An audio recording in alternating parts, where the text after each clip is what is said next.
Hi everyone, I'm very pleased to be here and talk about self-filming with young children, their voice, and talking about nature. My name is Azam. I am Azam Dashti Khavidaki, a doctoral student at McGill, and also I've been recently been the Digital Research Alliance of Canada champion, fostering and advocating for digital infrastructure for graduate students, and especially with equity-seeking groups such as indigenous people, marginalized youth, marginalized children. As researchers and as educators, we believe that children have such a valuable knowledge that they cannot communicate it easily, their language, especially when it comes to refugee children. When they arrive here, they're suffering from language barrier, and they cannot communicate neither in English nor in French, so they really have hard time here.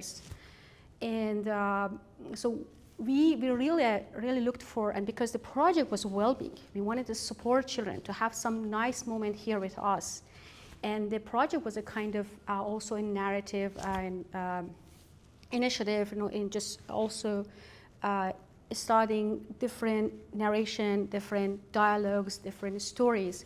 So we used different tools. One of the tools was music, which really helped us to integrate different cultures, and the other tool, and singing, dancing. The other tools that we really benefited was visual methodology, including selfing. So when we talk about the visual methodology, it's a really vast area. It could be drawing, it could be painting, it could be even a map or a drawing on the ground, but it is a tool for children to communicate. The most important things you see here, the hands who got together. That was the message that we frequently heard in that research. Children told us the best moment when the researcher asked them, what did you like about this research? They told us that the fact that we get together, we could play together. So that helped them to empower.